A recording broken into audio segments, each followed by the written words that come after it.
Alright, good day everyone. My name is Jean-Michel. I'm student at Université du Québec at Trois-Rivières, which is in La Belle Province. Today I'm going to show you how to make a voltage amplifier with a BJT, and especially to consider design constraints such as VCC, which is pretty standard, voltage gain, which is also noted AV, input impedance, and load impedance for the next stage. Your load impedance would be here, like that.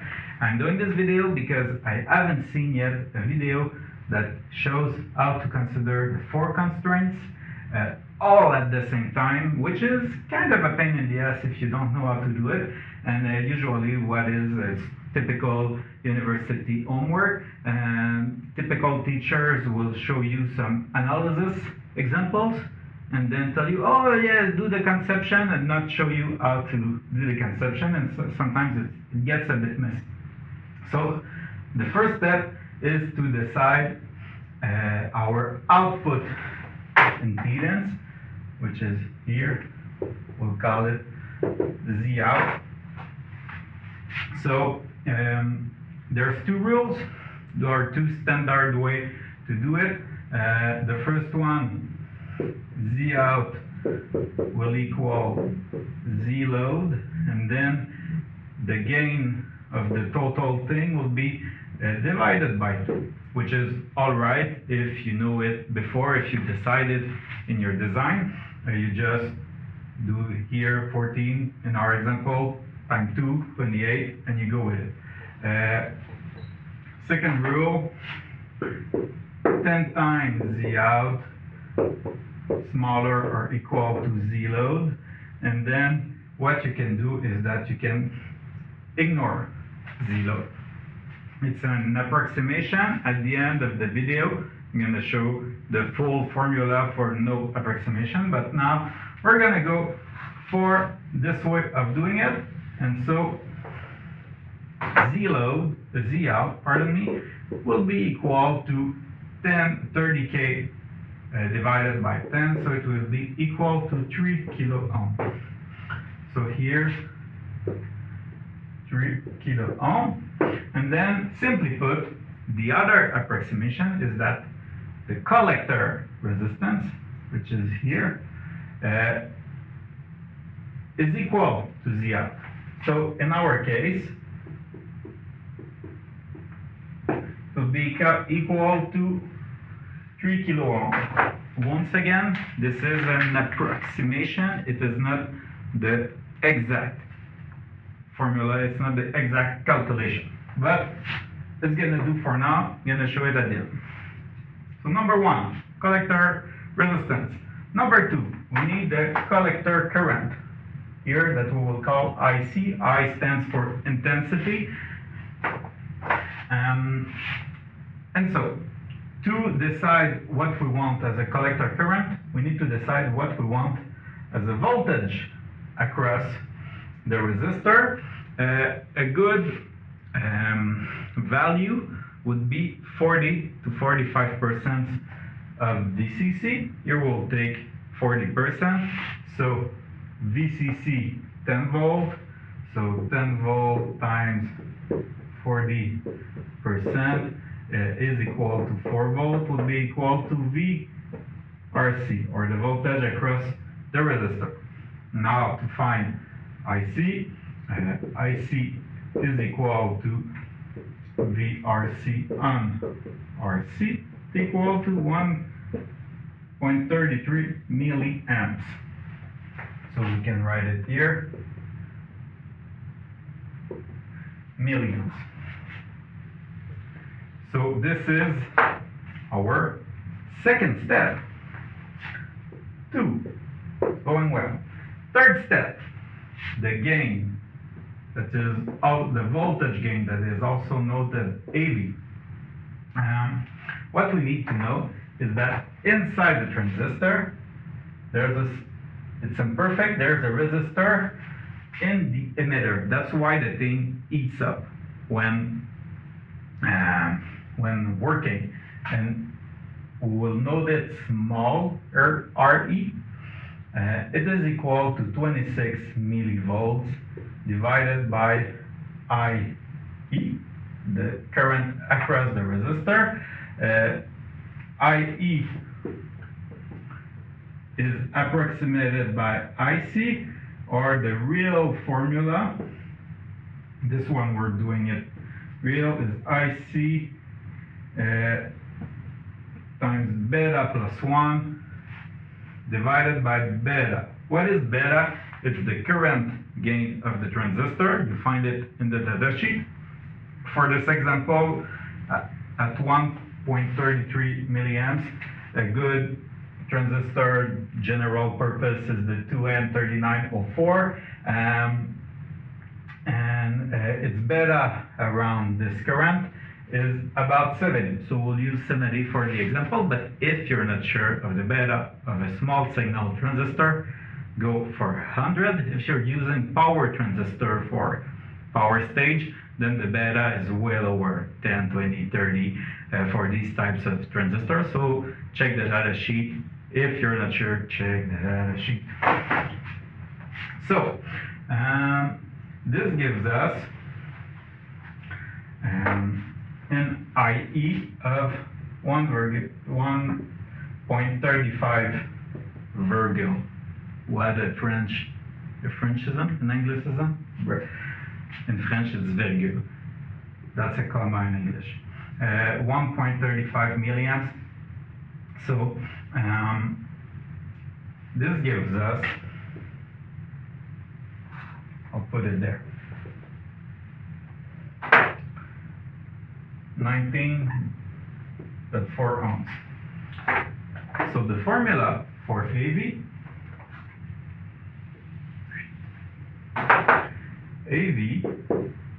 is equal to RC divided by all the resistance that the AC current crosses going from the emitter to the ground here, or the reference here.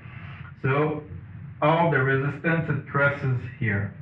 So we'll assume that this capacitor is very large and so cause no resistance to AC for now.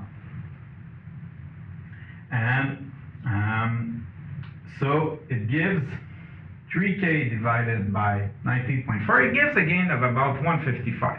It's way too high. AV on small RT. So what we will do is we will remove this wire here and we'll add the resistor. Like that. We'll call it R gain. And so our formula here becomes RC divided by R small, RE plus R gain. And things get way easier to reach our goal of 14.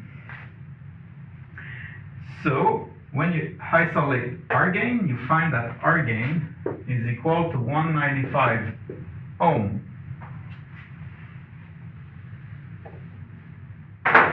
What it gives is that also it's way bigger than small RE, and so when the transistor heats up, it will change a bit the internal resistance of the transistor because of heating effect. So this external resistor will really stabilize the circuit, which is a really good thing. 1 milliamp, it's not that big, but let's say you have 100 milliamps, and then it gets a bit bigger. It will heat up, and your circuit may be not that stable. So this is stage 3. Stage 4. We've decided that we have 4 volts here. We need to find the voltage between the emitter and the ground. And the voltage, we need to decide the voltage we want across our transistor. Typically, if we draw our load line,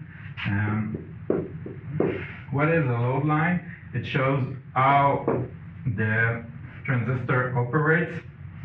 So here, if there is 0 volts across the transistor, it is saturated. So the current will be maximal. If there is 10 volts across the transistor, there's no current at all passing through it, so there's 0 amps. What we want is typically to place our transistor for a Class A transistor like that at about halfway, at 5 volts. And now what we've decided is that it would represent 1.33 milliamps. And what our transistor will do is that when AC current will pass through it, it will go back and forth here. Placing it at 5 volt will give us a good swing before it saturates and stop being linear. And so here we have 4 volts, 5 volts. The voltage between the emitter and the reference will be 1 volt. And what we calculated before is that IE here, IE is 1.35 milliamps. So, we have 1 volt equal IE R gain plus times IE times R gain plus RE. So it gives us a RE of about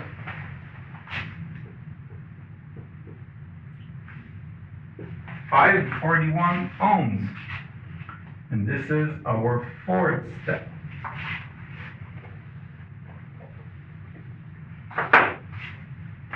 The 5th step, to make all this working, we need to set the DC current of the whole circuit to respect those things.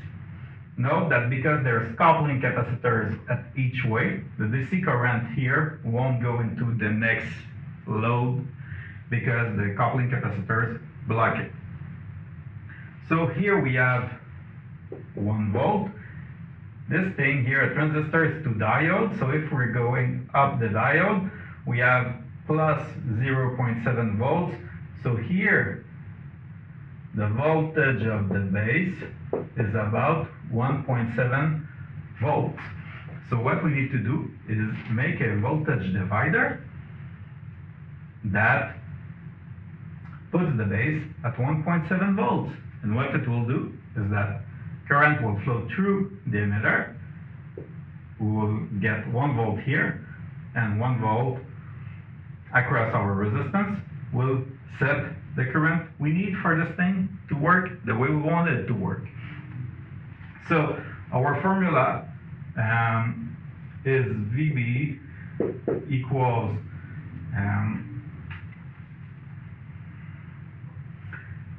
VCC times RB2 on RB1 plus RB2, but there's a catch.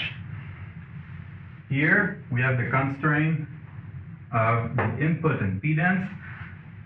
We're saying that the stage before it has an output impedance of 50 ohms. If we don't want to lose signal, we need it at least 10 times bigger. We say 500 ohms. And so the second thing is that, and it's an approximation, we'll write it that way, Zn is equal to RB1 parallel to RB2. So we compute those two things together, those two formulas together, and what we will find, next page, no, actually, yeah, 602 and 2.94 kilo ohms. So this is our fifth step, using those two formulas, you isolate RB1 or RB2, you fit it in the second one. So now we have our voltage divider. It will set the base at 1.7 volt. So it will set the emitter at 1 volt and set the current through our gain and RE at 1.35 milliamps. And so it will set the current through the collector at 1.33 milliamps. The last stage is to calculate our capacitors. These are making high-pass filters with the resistance, the impedance of the different loads. It's the same formula for the three of them. So for C1, this is equal to 1 on 2 pi f Zn, and you will find 15.9 microfarads. Here, the AC, you need to watch out. You need to make a, instead of Z for C3 here, instead of Zn, you need to use R gain plus small re, because that's the resistive path your AC current will see here. And here you use Z load. And so the values you will find 265 nanofarads and 37 microfarads. If you use F as 20 hertz, because you're amplifying an adjust signal and you don't want to lose some bass. So that's our sixth step. The next step, we have all the values we need. The next step will be to substitute that with real values that you find in industries. Here 3K doesn't exist, you use 3.3 or 2 times 1.5K in series. And so here 195 doesn't exist, 2 times 100 in series, or 330 ohm, 330 ohms, and so on. You substitute with real values, you redo your calculations, and then you put it on a breadboard, and you'll find that those big capacitors are pretty shady to work with and will have a lot of parasitic characteristic, and your signal would be not so cool with those big values. Maybe you'll need to find a way to work around that. Then the last thing, the real formula for AV will be equal to RC in parallel 1 on HOE parallel to Z load on small re plus R gain. What is HOE? It is the output admittance of your transistor. It's as if inside here there's a small resistor where current is leaking. And like for the 3904, I think at 1 milliamp the output admittance is the inverse of 27 kilo ohms. So it does something like 90 micromoles, something like that. You will find it on the data sheet of your transistor. So that's the real formula for your gain. And then For the input impedance, the real formula is RB1 parallel RB2 parallel here to beta small re plus R gain. So that's the real formula, and since beta times R gain will give about 14,000, you will have a hard time raising your, in this example, you will have a hard time raising your input impedance way above 14,000 if you would need to. So you would need another topology or another way of doing it, at least. Maybe diminishing the gain and having multiple stage, so on.